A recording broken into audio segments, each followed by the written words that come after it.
Oke, analisis dalam SIG ya. Saya ulang lagi sedikit karena untungnya baru mulai ya. Yang pertama overlay, tumpang susun peta. Itu maksudnya adalah mengkombinasikan beberapa peta dasar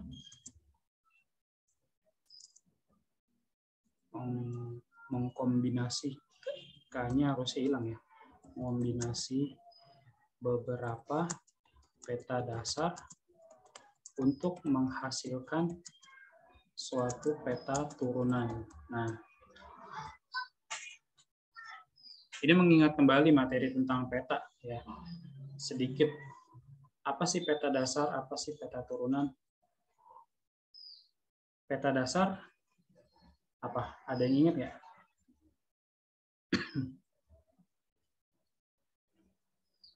Peta dasar adalah peta yang dibuat dengan sumber data dari lapangan.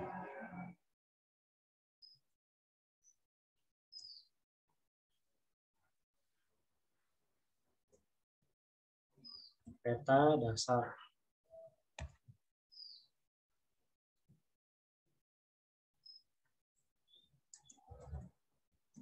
adalah peta yang sumber datanya atau peta yang dibuat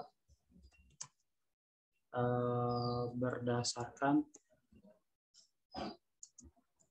data dari lapangan. Nah, terus kalau peta turunan itu apa? Peta turunan itu adalah peta yang dibuat dengan acuan peta lain.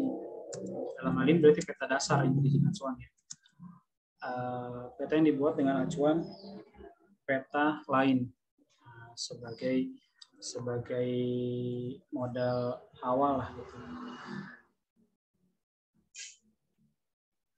Nah, di sini saya udah bikin 3 tadi ya.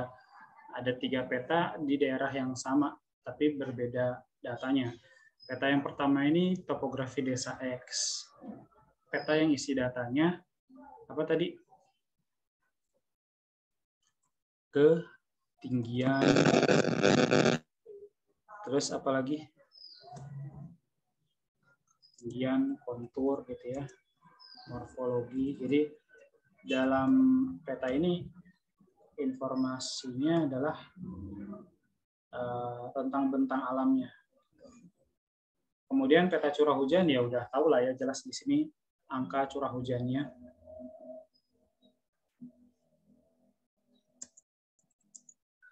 Jadi di sini kita bisa mengetahui suatu daerah itu dia kering atau basah gitu ya. Nah, kalau kita bicara Indonesia, kalau secara umum sih memang curah hujannya tinggi, walaupun nanti kebagi-bagi lagi. Semakin ke timur, jadi Indonesia Timur, kayak di Sulawesi, kemudian di Nusa Tenggara gitu ya. Itu tuh kalau kita ngomongin curah hujan, mereka tuh disebutnya rezim timur gitu ya. Walaupun secara administrasi kan mereka Indonesia bagian tengah. Nah, itu daerah-daerah yang curah hujannya rendah. Tapi kalau kita bicara Sumatera, Kalimantan, itu kan umumnya curah hujannya tinggi.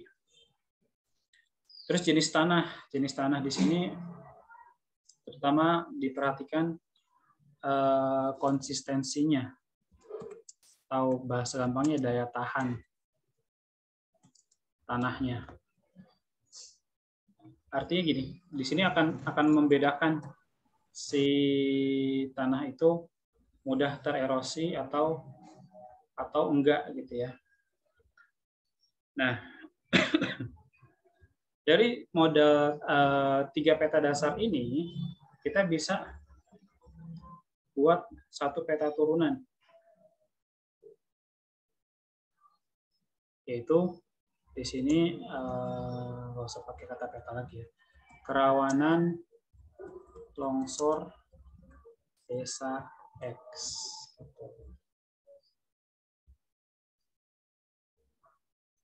Nah, apa yang kalian ketahui tentang longsor?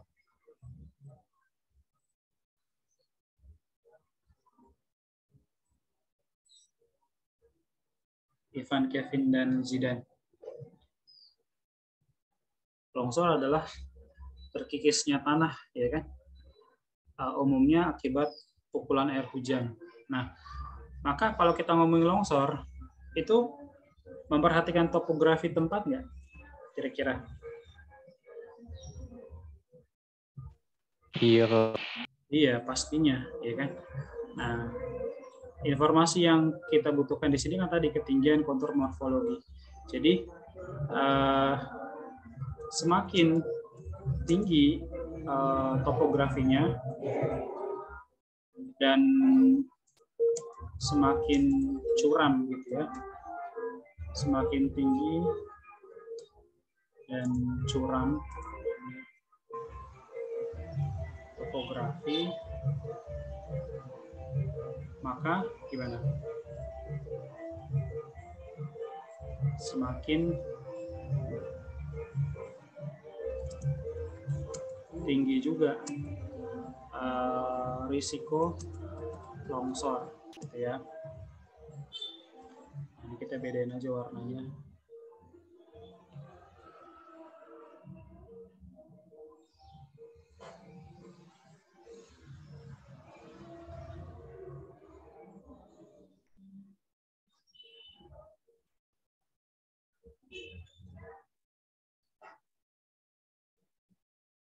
Kemudian curah hujan. Nah, jelas tadi kan udah disebutin ya bahwa longsor itu kan terkikisnya tanah gara-gara pukulan air hujan. Nah, maka semakin tinggi curah hujan itu bisa bikin semakin tinggi juga kan risiko longsor.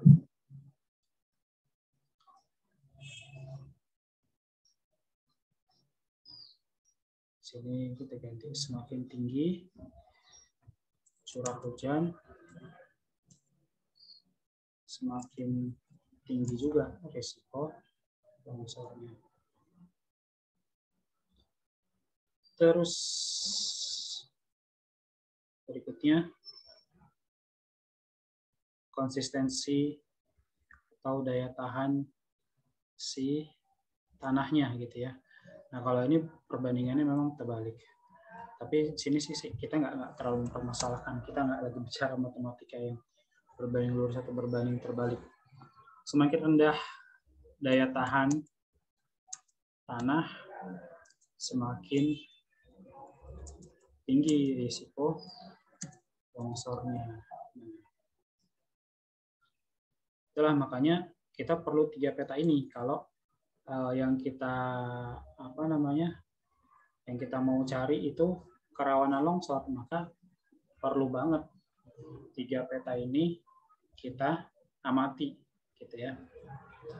Nah, ini bisa dipahami nggak, Ivan, Kevin, dan Zidan? Bisa, Kak. Bisa ya. Nah, jadi simple lah ya, maksudnya nggak terlalu ruwet. Nah, terus poin penting apa yang perlu kita harus ingat-ingat di sini? Jadi gini, poin penting yang perlu kita ingat-ingat di sini supaya nanti bisa memudahkan menjawab soal-soal gitu ya. Kita harus bisa memprediksi gitu, menganalisa lah.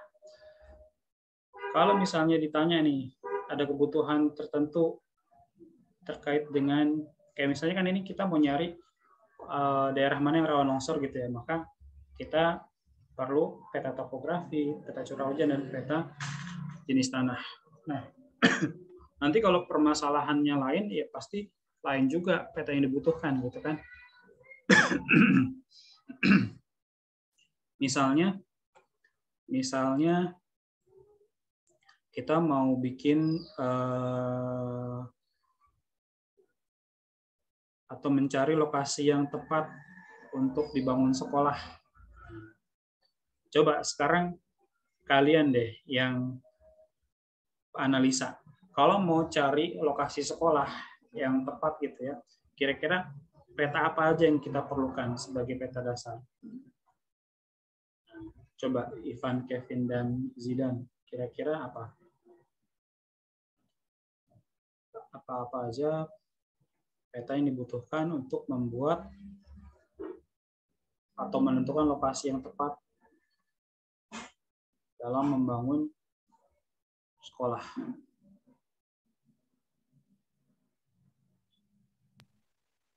Dinamik bukan? Apa? Peta dinamik, peta yang menunjukkan kepadatan penduduk gitu. Peta kepadatan penduduk bisa. Nah, benar. Jadi pasti harus berhubungan sama penduduk. Kenapa? Kenapa harus ada peta penduduknya?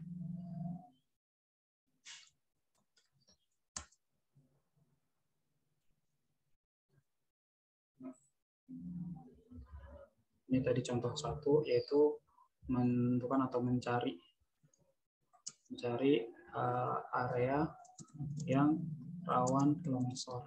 Gitu ya.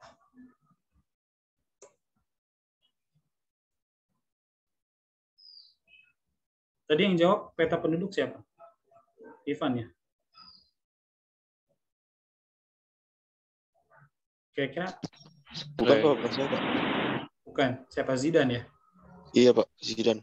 Zidan. Kenapa Zidan? Kenapa harus memperhatikan penduduk? Ini saya copy aja ya.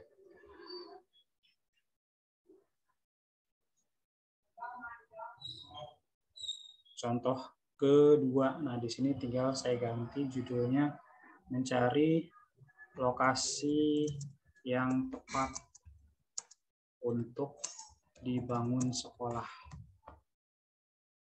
Jadi di sini apa ya, persebaran sekolah gitu ya, misalnya di desa X atau lokasi potensial pembangunan untuk dibangun sekolah di desa X.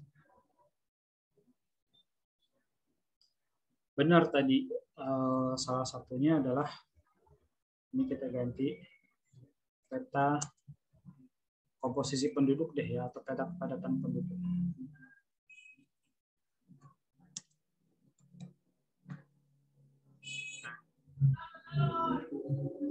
Terutama yang kita butuhkan adalah apa di sini?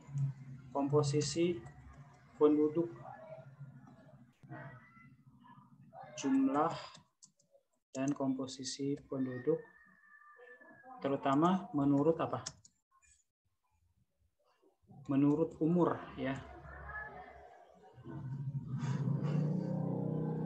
Yang satu udah ketebak nih menurut apa namanya, peta kepadatan penduduk ya. Nah, kenapa kok perlu peta kepadatan penduduk dan kenapa yang ditekankan di sini menurut umurnya? Karena ingat bahwa apakah semua penduduk itu butuh sekolah?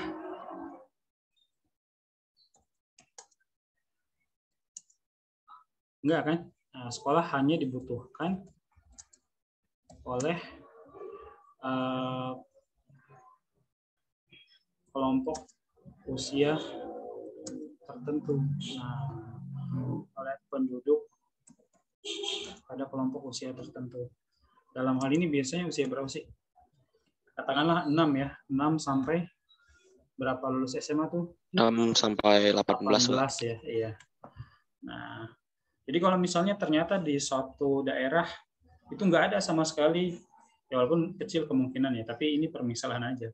Misalnya satu daerah itu nggak ada sama sekali penduduk yang usianya 6 sampai 18. Ya udah berarti nggak perlu dibangun sekolah kan di situ ya. Emang siapa yang mau divaksin sekolah, masa kakek-kakek nenek-nenek kan enggak. Nah, dua lagi kira-kira apa?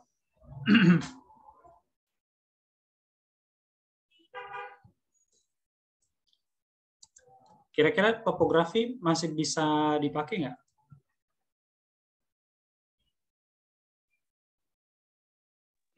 Masih sih Pak kayaknya Pak. Masih, benar. Kenapa?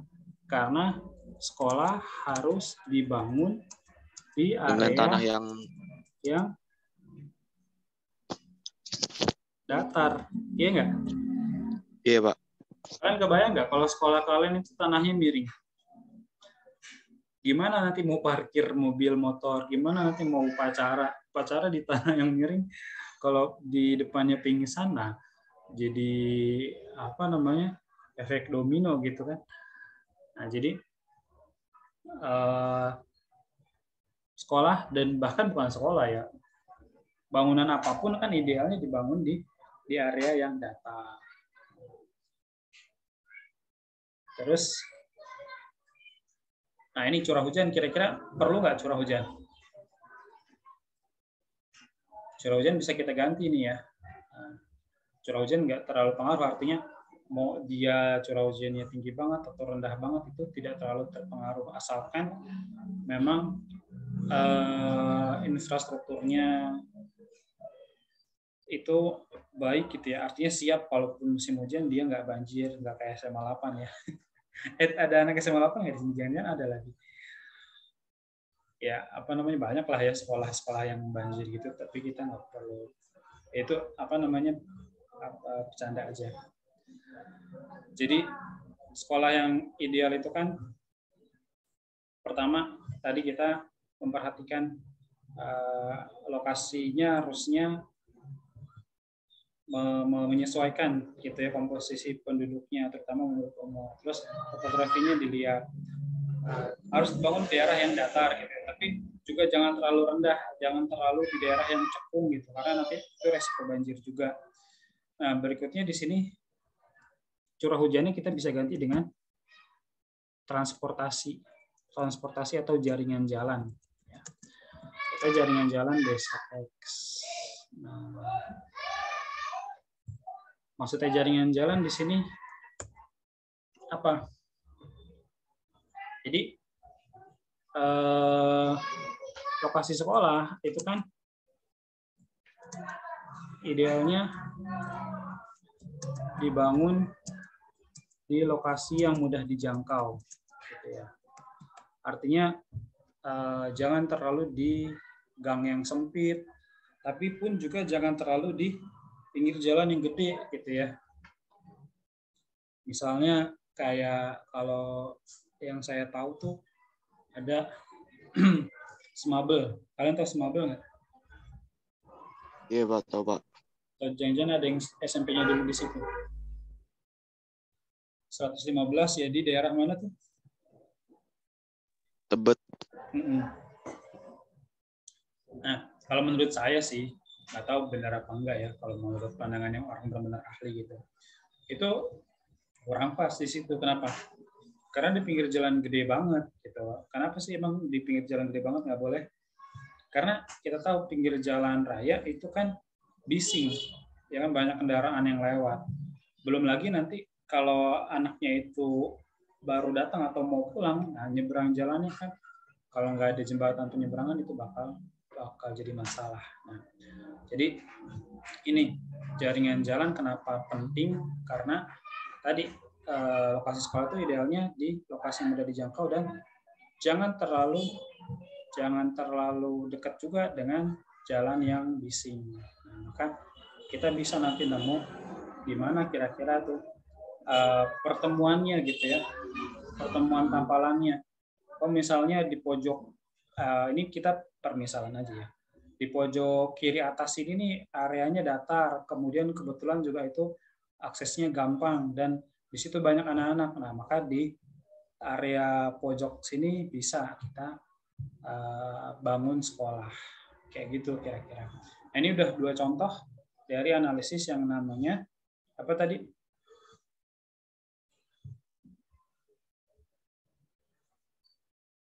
Analisis apa nih tadi namanya? Overlay ya. Nah, ini baru analisis yang pertama. Nah, ini bisa dipahami ya, overlay ya. Bisa dipahami nggak? Atau ada yang masih bingung?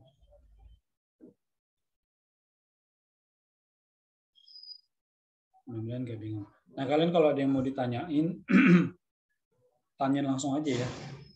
Karena takutnya kalau diantar-antarin malah tadinya pengen nanya malah jadi lupa gitu.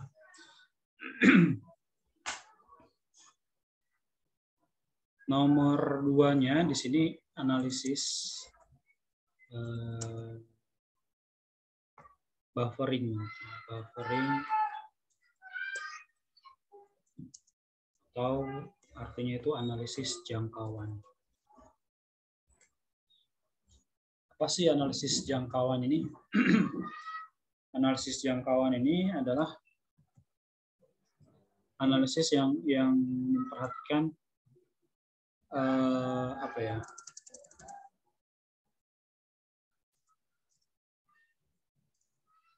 memperhatikan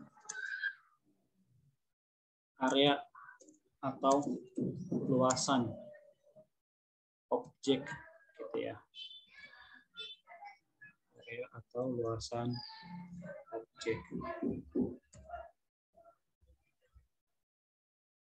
Nah, ini yang perlu kita bold di kata-kata area dan luasan ini. Contoh penerapan analisis buffering.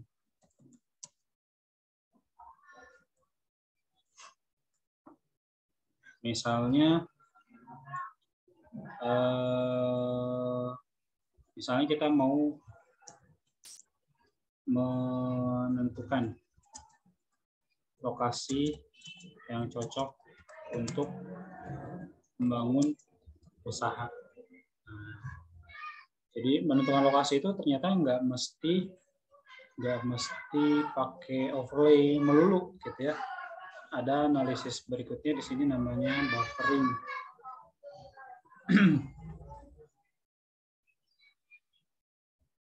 Nah, misalnya gini. Misalnya ada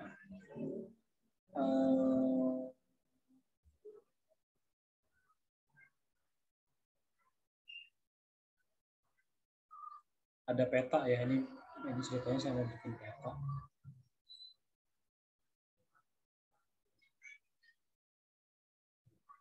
Misalnya ada peta begini, kita mau membangun misalnya minimarket lah gitu ya. Dibikin gambar jalannya dulu. Di sini misalnya ada jalan.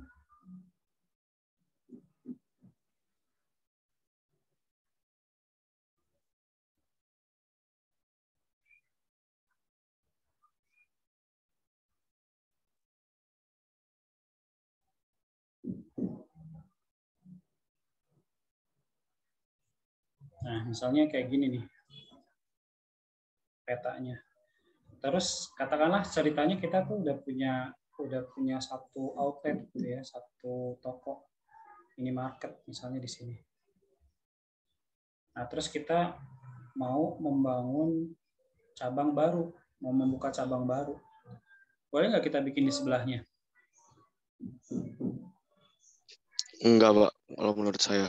Kenapa nggak boleh? Kan kalau cabang itu maksudnya biar merata gitu. Jangan di satu tempat. Iya.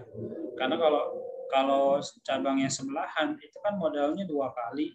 Tapi konsumennya apakah 2 kali lipat yang datang? Ya, enggak, dia lagi kan orangnya. Jadi buat apa kita bangun lokasi baru tapi sebelahan dengan cabang pertama gitu. Nah, itu justru bunuh diri ya, karena modalnya 2 kali lipat tapi konsumennya nggak 2 kali lipat, itu aja.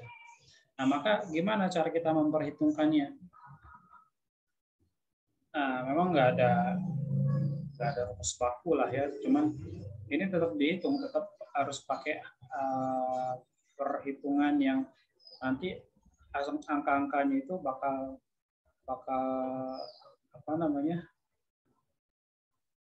disesuaikan sendiri gitu dari katakanlah misalnya satu cabang kita ini ternyata menyerap konsumen di radius sekian. Nah, saya tandain pakai lingkaran merah ini ya. Katakanlah ini radius berapa ya? Radius 2 km deh gitu ya. Jadi Walaupun ya ini permisalan aja lah ya, ini semuanya cuma contoh, cuma misalnya. Nah, jadi di luar lingkaran ini, di luar 2 km ini baru kita boleh bikin cabang kedua gitu. Karena kemampuan maksimal cabang kita yang pertama dalam menyerap konsumen itu tuh di radius ini aja. Maka kita bisa bangun di lokasi yang di luar dari lingkaran ini, di luar dari jangkauan lingkaran merah ini. Misalnya di mana? Oh, di sini ada perempatan juga nih strategis nih. Dan ternyata memang setelah dihitung-hitung ini menyerap konsumen dalam radius salahnya red deh. Dalam radius sekian misalnya.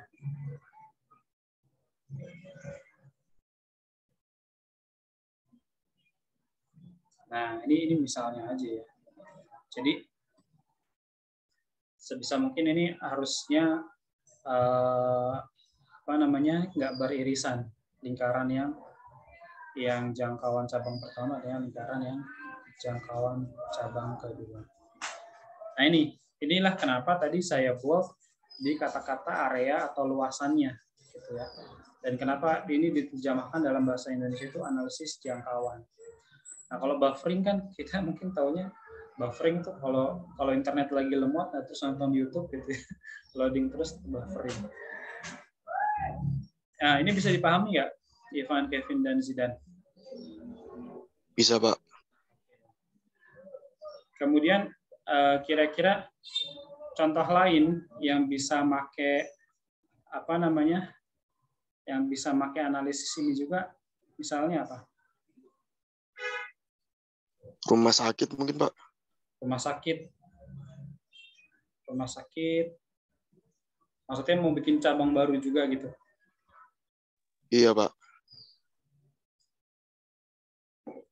Benar, bisa juga. Nah, pokoknya intinya lokasi apapun, kalau misalnya kita katakanlah itu dalam konteks bikin cabang gitu ya, pasti harus mikirin ini jangkauan dari cabang pertama terlalu dekat apa enggak. Nah, jangan terlalu dekat gitu, karena kalau terlalu dekat itu ngebangun lokasi usaha itu bakal saling membunuh nantinya gitu. Dan itu memang real gitu ya. Saya pernah lihat sendiri contohnya dulu waktu masih di Bimbel, saya pernah ngajar di daerah Depok gitu. Mereka punya cabang 2 tuh nggak terlalu jauh, itu cuma jarak berapa ya? Paling nggak sampai 2 km deh dari 2 cabang itu. Dan akhirnya cabang yang salah satunya itu dibubarin aja gitu, karena nggak pernah rugi sih enggak ya, cuman nggak pernah berasa aja gitu untungnya. Itu jadi kalau misalnya nih ada yang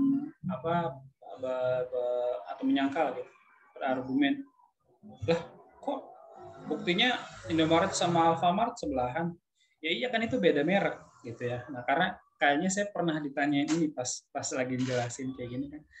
Saya pernah ditanya sama siswa kayaknya dulu, loh kok Alfamart sama Indomaret sebelahan Kak? Ya kan mereka beda merek, saingan gitu.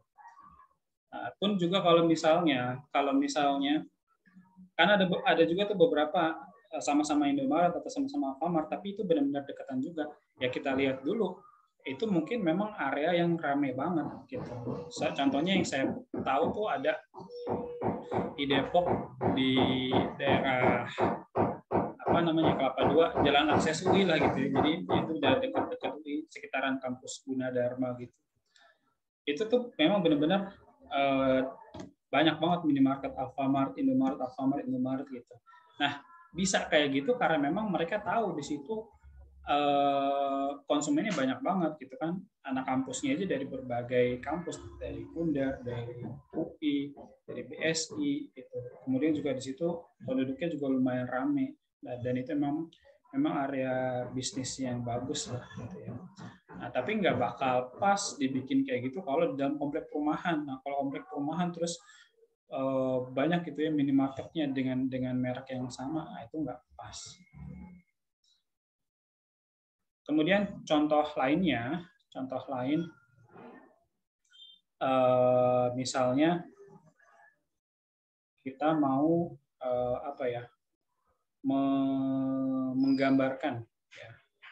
menggambarkan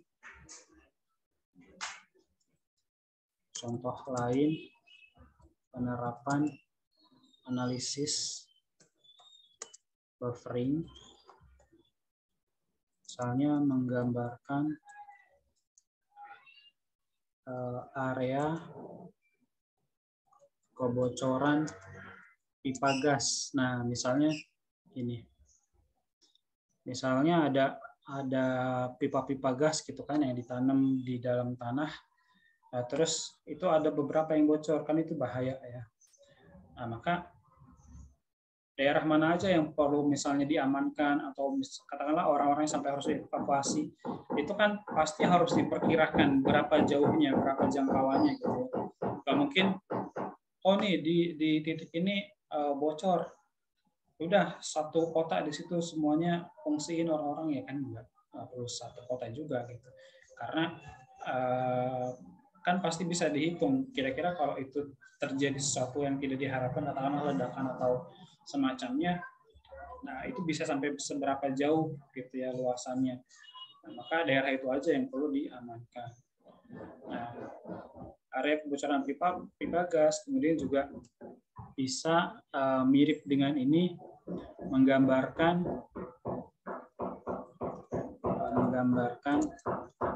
area atau luasan tumpahan minyak di laut. Nah, misalnya ada kapal tanker nih ya pembawa minyak gitu, terus bocor di laut. Nah, terus tumpahan minyaknya ini kan mencemari laut. Itu juga pasti masih bisa digambarkan lah gitu, berapa luas area yang terkena dampaknya dan yang harus diselamatkan.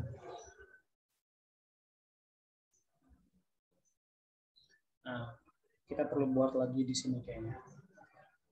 Menggambarkan area kebocoran pipa gas, menggambarkan luasan tumpahan minyak di laut.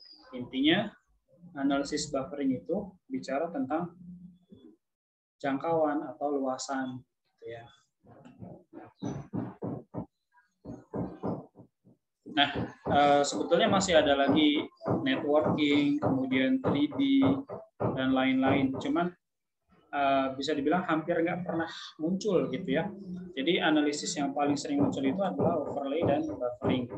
Nah, kayaknya lebih enak kalau kita langsung lihat ke soal-soal asli yang pernah muncul terkait dengan bab SIG ini ya. Nah, ini kebetulan saya udah kumpulin soal-soal asli seleksi masuk PTN dari SBMPTN, UTBK, SIMAK UI, UM/UGM juga. Yang nomor 1 nggak usah kita ambil, itu soal tentang peta. Nomor 2 juga nggak berhubungan sama yang tadi kita bahas sih. Coba kita cari dulu yang berhubungan deh.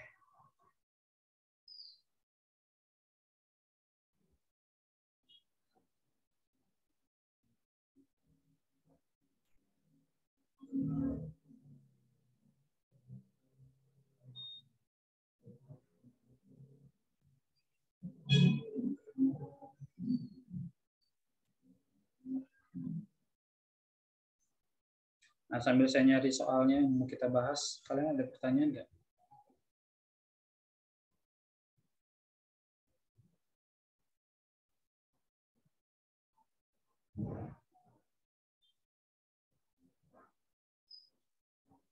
Nah, ini pas banget nih kayak yang barusan kita pelajari.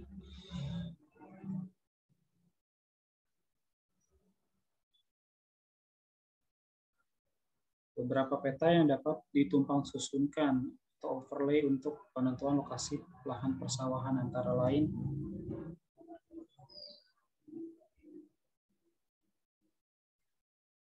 coba Ivan, Kevin, dan Zidane. Ini kira-kira jawabannya yang mana?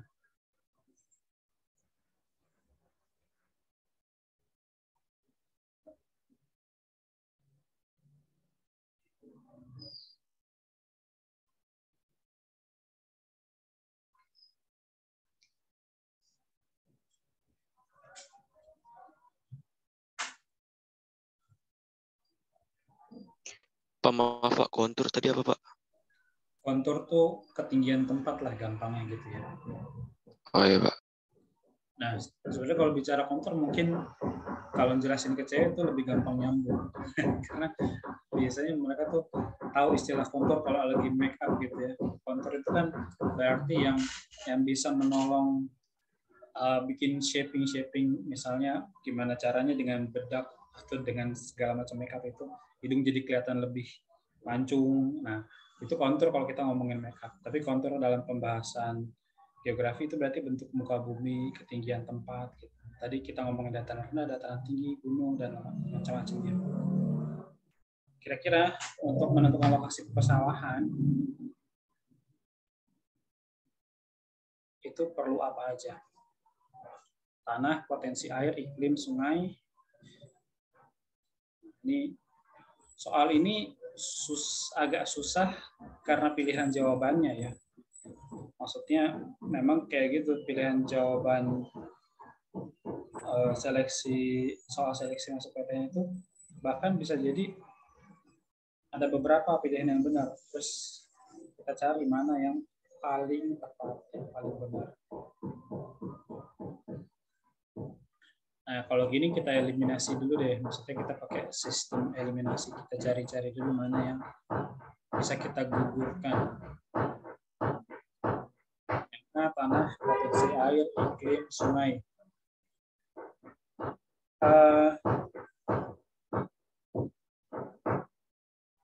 Kira-kira bisa kita ambil nggak? Atau ada nggak variabel lain yang di pilihan lain tuh muncul, tapi di A nggak muncul. Padahal dia harusnya ada.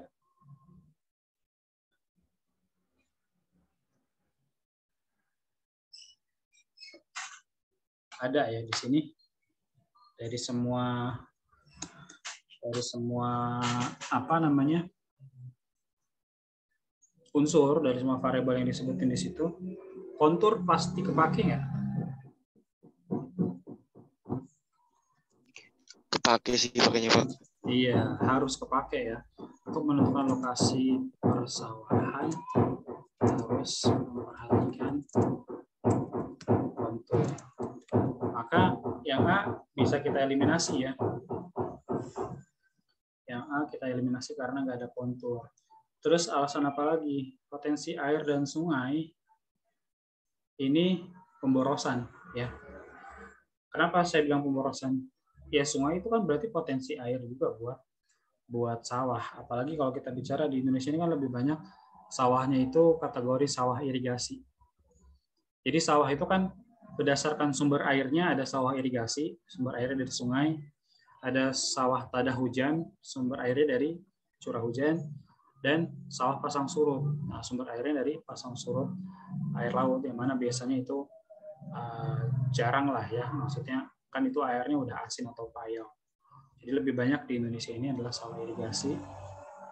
Maka yang A kita eliminasi dengan alasan dia nggak ada unsur kontur, kemudian juga pemborosan di situ potensi air dan sungai. Nah, kontur diperlukan. Kenapa tadi alasannya? Karena tingginya tanah Pak. Iya. Tinggi rendahnya tanah, tinggi rendah dan apa ya, kasar ataupun halusnya. Kasar atau halusnya maksudnya di sini, maksudnya kasar itu bergelombang gitu ya. Kasar atau datarnya deh. Kasar dan datarnya morfologi harus diperhatikan. Nah, karena idealnya sawah di apa bahasanya, dibangun ya atau dibuat di area yang datar. Terus apa lagi?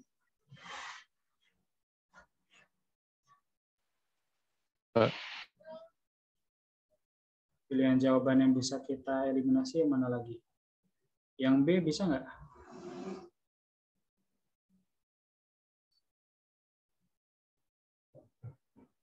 Yang B pemborosan lagi kayaknya ya, sama-sama potensi air dan sungai juga. Oh iya, unsur yang nggak ada di B ini adalah tanah. Padahal ya semua orang juga tahu lah ya, namanya nanam, namanya sawah ya pasti kan di tanah. Maka harus diperhatikan tanahnya. Di sini penjelasannya kira-kira gimana? Tanah harus masuk ke sini. Kalau kontur kan tadi bicara tinggi rendah, bicara datar atau kasar. Tanah itu yang diperhatikan adalah jenis dan kesuburannya. Nah, ini yang paling penting ya. Nah, jenis dan kesuburan tanah sangat penting diperhatikan. Artinya, katakanlah ada suatu daerah yang konturnya udah bagus di datar, tapi ternyata tanahnya itu tanah gambut gitu, atau tanah jenis lain yang nggak subur, ya susah juga gitu kan buat dibangun, dibuat sawah di situ. Nah, jadi pilihan B kita eliminasi juga karena nggak ada nyebut tanah. Ya, salah yang B salah. Yang C salah juga nggak? Salah juga ya, sama. Sungai juga potensi juga. Dan dia nggak nyebut tanah juga, ya kan? Tapi ada unsur iklim dia punya. Nah, iklim penting juga.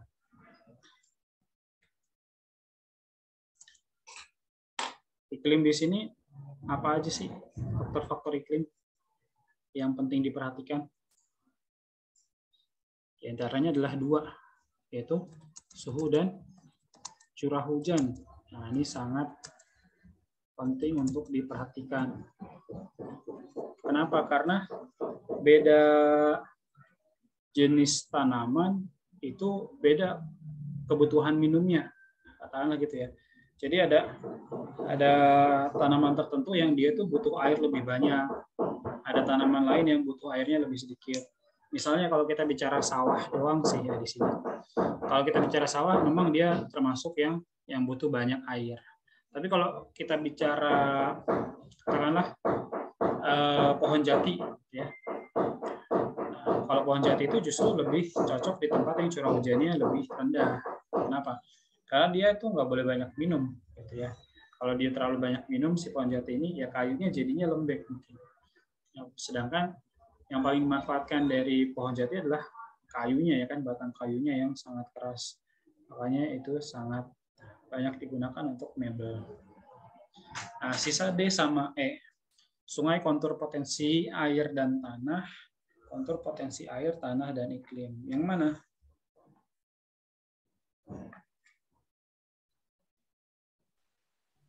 Jawabannya. Yang E lah ya, karena apa? Sini lagi-lagi pemborosan, ada sungai, ada potensi air, tapi nggak nyebut iklim. Nah, jadi jawabannya yang E, kontur potensi air, tanah, dan iklim. Nah, di sini potensi airnya bisa dari sungai, curah hujan, ataupun air laut atau pasang surut gitu ya. Nah, ini jadi memang seringkali soal-soal yang modelnya kayak gini nih, yang nyebut banyak variabel, nah gitu kita bisa selesaikan dengan eliminasi, dengan lihat satu persatu dulu kenapa ini ini kayaknya ini salah, baru ketemu yang E yang benar gitu ya.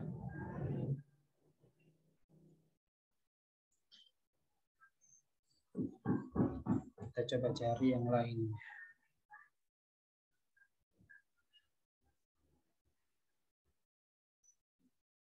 Nah, ini masih tentang overlay soal dari tahun 2009. Tahun 2009 kalian umur berapa?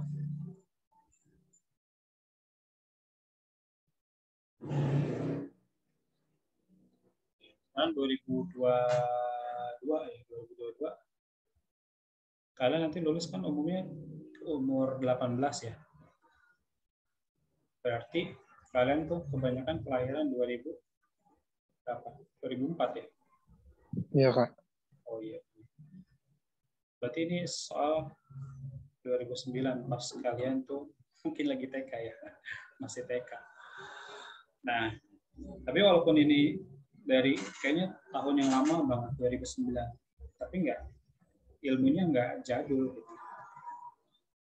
Nah, coba nih salah satu analisis yang digunakan dalam S3 adalah dengan menampalkan ya, bukan menampakkan. Nah, maksudnya tampal itu apa sih? Jadi tadi saya lupa nyebutin bahwa overlay ini sebetulnya ibarat kita ngegambar peta di media yang transparan. Kayak misalnya kertas kalkir gitu. Kalian tahu nggak kertas kalkir? Kertas kalkir itu kayak apa ya? Mirip-mirip kertas minyak gitu kali ya. Tapi beda. Kertas kalkir itu ya biasa buat digambar peta. Yang dia itu agak-agak transparan gitu, tapi transparannya nggak transparan banget. Kayak inilah, kayak kaca kamar mandi gitu. Kayak kaca es gitu. Kalau ditempelin banget, nah baru nanti kelihatan. Nah, bayangin aja ini digambar di media yang transparan kayak kertas kalkir tadi. Terus kita tumpuk-tumpukin gitu. Nah, makanya dikatakan tumpang susun peta. Nah, dari situ kan nanti kelihatan. Misalnya nih ya, tadi pembahasan tentang area yang rawan longsor. Nah, kita cari tuh pertemuan tampalan dari data topografi, curah hujan, dan jenis tanah. Di titik mana yang topografinya tinggi, curah hujannya tinggi, jenis tanahnya itu konsistensinya rendah. Nah, maka di titik itulah di tampalan itu yang paling rawan longsor. Sebaliknya, kita cari juga tampalan area yang topografinya rendah, curah hujannya rendah, dan jenis tanahnya itu konsistensinya tinggi. Nah, maka di situ yang paling aman dari longsor. Nah, itu ya maksud dari menampalkan tadi. Nah, di sini pertanyaannya, bila peta jenis tanah, morfologi dan iklim ditampalkan, akan dihasilkan peta apa? Kesesuaian lahan, satuan penggunaan lahan, nilai ekonomis lahan, tata guna lahan, atau satuan bentang lahan.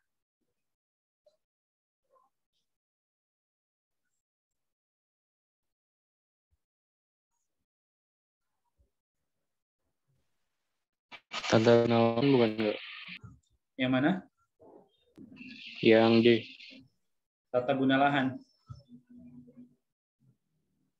Nah, kita simpan dulu jawabannya. Coba yang lain ada yang punya pendapat yang berbeda nggak?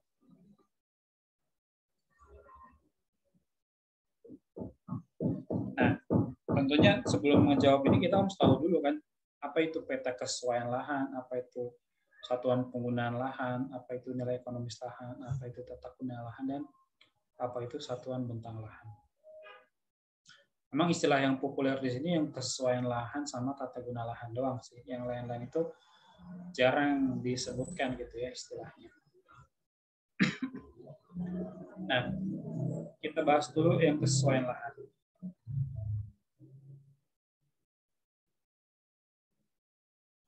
Peta kesesuaian lahan itu merupakan peta yang menggambarkan area yang sesuai gitu ya, atau yang cocok untuk ditanami jenis tanaman tertentu.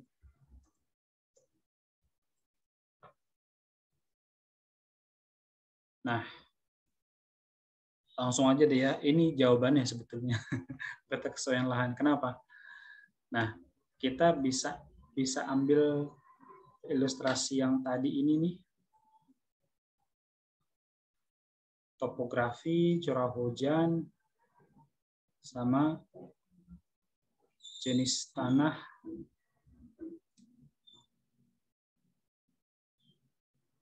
Nah, ini bisa kita manfaatkan buat peta kesesuaian lahan sebenarnya. Mirip nggak?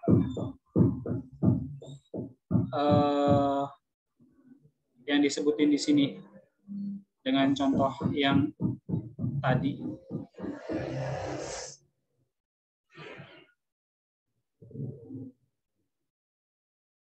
Kalau jenis tanah udah bukan mirip lagi, kata-katanya sama, ya kan? Terus morfologi, peta morfologi dengan peta topografi sama nggak? Pada hakikatnya sama. Nah, jadi kata topografi dan morfologi itu seringkali kita bisa katakan mereka punya arti yang sama. Nah, jadi di sini morfologi, desa X, di sini curah hujan, kita ganti jadi iklim. Ya walaupun lagi-lagi tadi iklim itu kan unsur utamanya kalau kita ngomongin kayak gini tuh ya suhu dan curah hujan juga. Terus jenis tanah.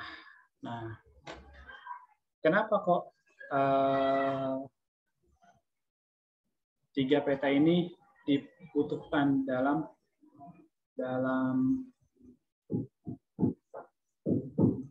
peta kesesuaian lahan? Dan harusnya ini judulnya gini ya, misalnya kesesuaian lahan untuk tanaman apa misalnya, padi, atau tanaman kelapa, atau tanaman yang lainnya gitu. Nah, nanti beda jenis tanaman tentu beda treatmentnya. Maksudnya gini, kan beda jenis tanaman, kebutuhan minumnya tadi kita udah sebutin ya. Kebutuhan minumnya kan pasti beda. Artinya kalau padi mungkin lebih cocok di daerah yang curah hujannya tinggi, tapi kalau pohon jati di daerah yang curah hujannya cenderung rendah. Nah, kemudian jenis tanahnya pun beda. Padi ini lebih banyak di jenis tanah yang aluvial. Tapi kalau pohon jati itu lebih banyak cocoknya di tanah kapur. Nah, di sini pertama, kenapa kok ketinggian atau morfologi atau topografi penting? Karena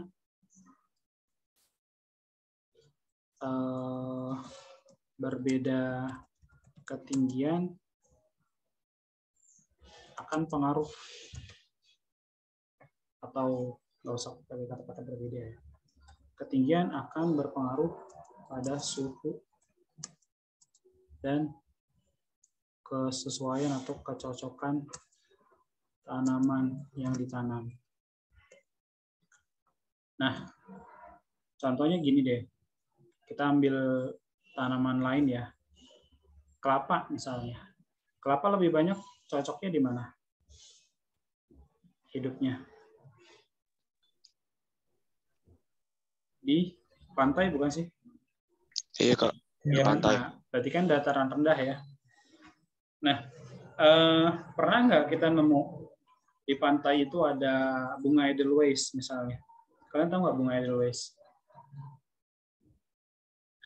Bunga edelweiss itu bunga yang biasanya tumbuhnya di tempat yang sangat tinggi, di puncak gunung gitu misalnya. Nah, saya udah sebut puncak gunung, maka nggak bakal tuh kita temuin dia di pantai gitu kan. Artinya beda ketinggian itu kan akan beda jenis tanaman yang cocok hidup di situ. Nah, nanti akan ada kaitannya dengan bab lain, dengan klasifikasi iklim menurut Jung Hoon namanya, yang dia bilang ada zona iklim panas, sedang, sejuk, dingin. Nah, kayak tadi contohnya kalau di iklim yang panas tuh yang rendah pohon kelapa, kemudian padi, jagung, tebu. Terus kalau makin tinggi itu cocoknya beda lagi, misalnya untuk teh, kopi. Kemudian makin tinggi lagi untuk sayur, buah, pinus, cemara. Jadi ketinggian akan mengaruh pada suhu dan kecocokan tanaman yang ditanam. Misalnya kelapa cocok di dataran rendah, sedangkan misalnya teh cocok di dataran tinggi. Kemudian berikutnya iklim. Nah, iklim di sini lagi-lagi ya suhu dan curah hujannya lah. Suhu dan curah hujan. Poin pentingnya kalau kita ngomong iklim. Sebagai permisalan tadi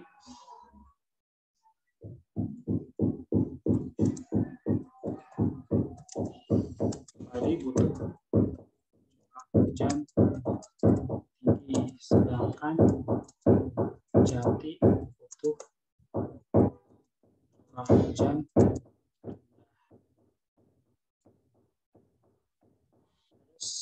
jenis tanah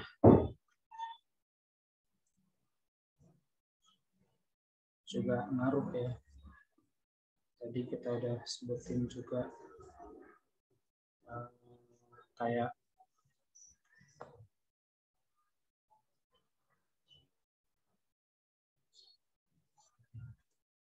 sini namanya kesuburan atau kandungan mineral yang dimiliki.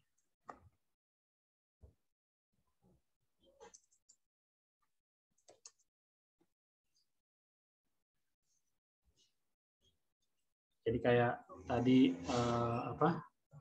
padi cocok di jenis tanah apa namanya tadi? Alu.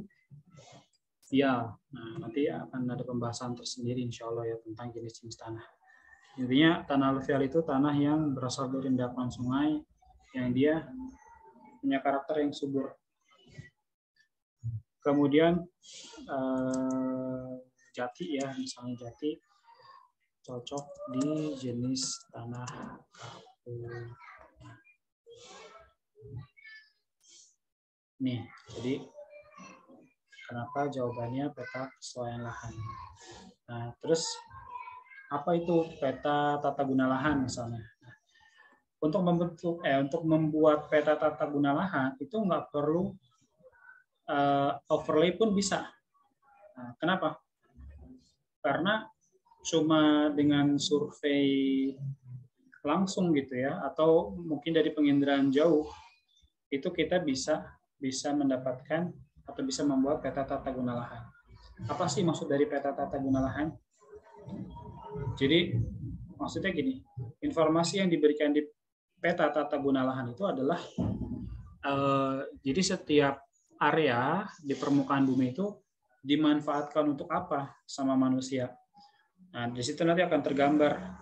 Mungkin kayak kita ngelihat Google Maps lah gitu ya. Kan kita bisa lihat, oh ini komplek perumahan, oh ini misalnya CBD nih, Central Business District, oh ini kawasan industri, oh ini misalnya sawah, ini hutan. Nah itu, tata guna lahan itu berarti dalam membuatnya kita nggak perlu overlay. Kalaupun bisa pakai overlay, nah nggak perlu sedetail ini ya sampai jenis tanah, morfologi sama peta iklim. Karena pun dengan survei langsung, dengan penginderaan jauh doang gitu ya. Jadi bayangin aja kita motret dari atas nih, entah pakai drone atau pakai pesawat atau dari satelit gitu ya, dari atas kita foto suatu area. Nah, kan akan terlihat nanti di situ, oh bagian ini tuh komplek perumahan gitu. Jadi penggunaannya untuk tempat tinggal. Nah, kemudian sebelahnya misalnya ada pasar, sebelahnya lagi di situ misalnya ada sawah, ada kebun dan penggunaan lahan yang lainnya lagi. Jadi inti dari tata guna lahan itu adalah memberikan informasi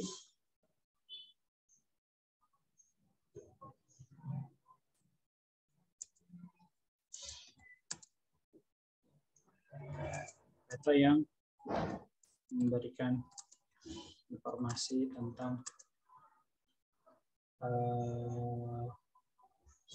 pemanfaatan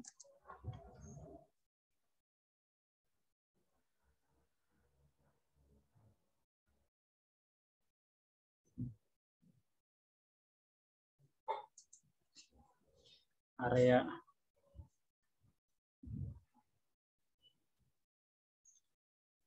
jadi maksudnya gini tadi, misal dari peta ini kita dapat mengetahui suatu area digunakan untuk suatu area, ada yang digunakan untuk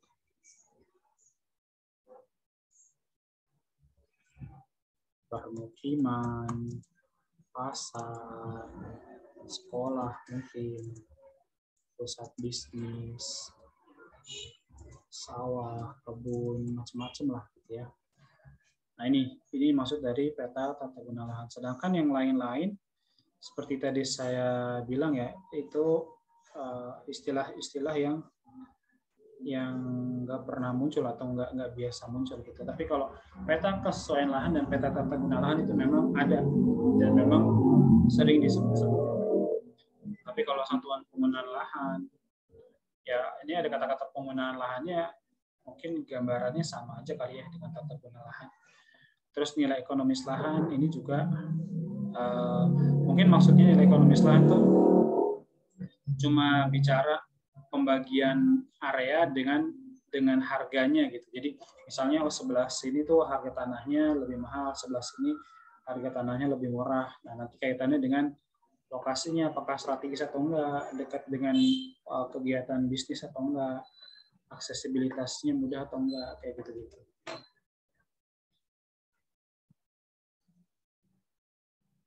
Nah, sampai sini ada yang mau ditanyain enggak? Ivan, Kevin, dan Zidan? Enggak. Belum ada ya?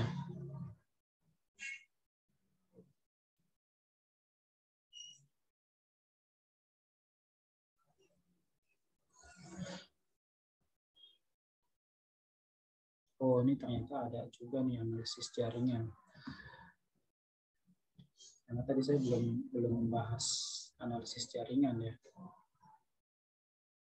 Networking. Oke, kita selipin di sini deh.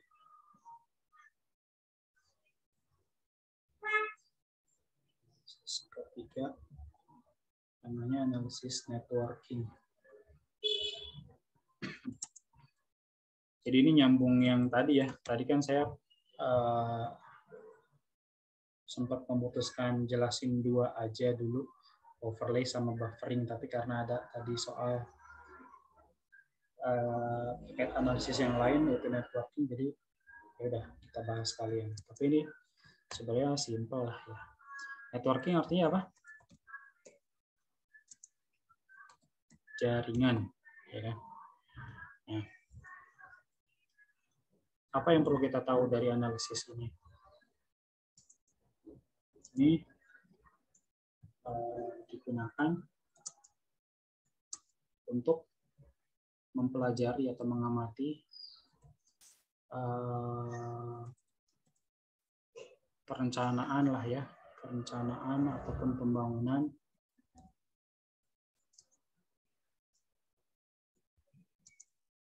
fasilitas yang berkaitan dengan jaringan. Maksudnya apa sih? Kok ngulang kata jaringan lagi? Nah, jaringan di sini artinya apa sih? Sesuatu yang terhubung gitu ya. Sesuatu yang saling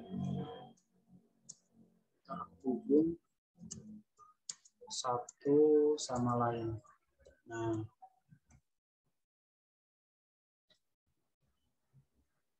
kalau analisis networking ini kayaknya penjelasannya nggak perlu pakai gambar-gambar sih ya. Kita bisa bayangin aja gitu. Contoh penerapannya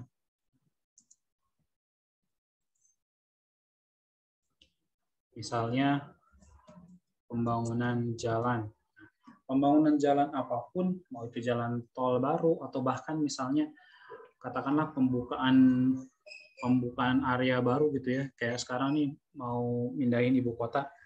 Saya sih nggak tahu sih sebelumnya itu tempatnya kayak gimana, apakah hutan gitu yang nggak ditinggali. Nah, katakanlah misalnya itu hutan yang emang sebelumnya nggak ada penduduknya gitu, nggak ada orang-orangnya, maka dalam membangun jalan itu pasti harus dipikirin kan networkingnya. Maksudnya kita mau membangun jalan nih, kita mau bikin ini nyambung dari mana ke mana, terus ini menghubungkan daerah-daerah mana aja, kan itu harus dipikirin ya. Nah, ini analisis networking. Atau bayangin aja deh, misalnya di Jakarta nih, kita mau membangun jalan tol baru gitu misalnya. Nah, pasti analisis networking juga harus dipakai gitu.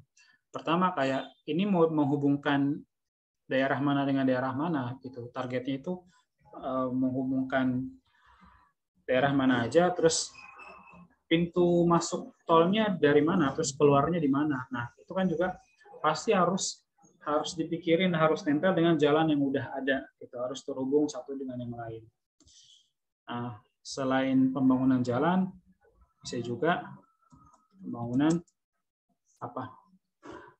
pipa gas, terus apa lagi? Jaringan internet, jaringan listrik, gitu ya. Jaringan transportasi juga termasuk lah ya, pembangunan jalan. Nah, sekarang kita lihat soal ini. Aplikasi SIG melalui analisis jaringan dalam perencanaan pengembangan tidak dapat merekomendasikan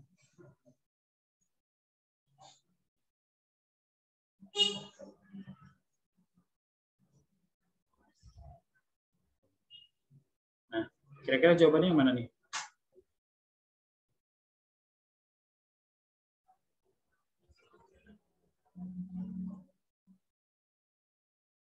Sebetulnya ini diganti analisis yang lain pun jawabannya tetap sama. Maksudnya apa? Tidak ada satu bentuk analisis SIG yang manapun nggak ada yang bisa menggambarkan atau merekomendasikan daya beli masyarakat. Ya. Ini daya beli masyarakat. Kenapa kok jawabannya langsung ke situ? Apa yang dimaksud dengan daya beli masyarakat? Ini udah 14.32 ya, bentar lagi deh. Daya beli masyarakat itu kan kayak kemampuan terkait dengan tingkat pendapatan masyarakat gitu. Nah, jadi semakin tinggi pendapatannya, semakin tinggi daya belinya gitu. Nah, yang mana beda rumah aja nih sebelahan, bisa beda nggak daya belinya? Iya bisa banget, ya kan? Nah, bisa jadi yang rumah nomor 7 itu pendapatannya tinggi banget gitu, daya belinya jadi tinggi. Sedangkan tetangganya rumah nomor 8 itu biasa-biasa aja, nggak tinggi-tinggi banget daya belinya. Nah, itu sebelahan aja bisa beda daya belinya. Nah, gimana kita mau gambarin daya beli masyarakat secara umum? Itu kan kalaupun bisa itu cuma menunjukkan sifat keumuman aja, artinya secara garis besar doang, nggak mungkin secara detail. Karena tadi saya katakan beda rumah aja sebelahan, daya belinya bisa beda. Dan ini pun juga nggak ada hubungannya sama analisis jaringan. Karena inti dari jaringan itu adalah kita ngomongin bentuk fasilitas yang sifatnya itu terhubung satu sama lain. Kita ngomongin pembangunan jalan, ngomongin pipa gas, jaringan internet, jaringan listrik. Nah, itu analisis jaringan. Nah, mungkin sampai sini dulu kali ya, udah 14.34. Ada yang mau ditanyain nggak, teman-teman? Belum ada, Pak. Belum ada ya, oke deh. Kalau gitu. Pak, saya mau nanya, Pak. Iya, apa Ivan? Pembahasan ini nanti Bapak kirim ke WA Group atau gimana, Pak? Iya, nanti saya kirim ke Bu Maya dulu, biar Bu Maya yang forward ke kalian ya. Oke, Pak. Kasih, Pak. Oke, sama-sama. Ada lagi? Nggak ada? Kalau nggak ada, kita cukupkan kali ya. Terima kasih teman-teman atas perhatiannya. Mohon maaf kalau banyak kekurangan. Kita tutup dulu dengan Assalamualaikum warahmatullahi wabarakatuh. Waalaikumsalam. Waalaikumsalam, Pak. Makasih, Terima Pak. kasih, Kak. Sama-sama, bro.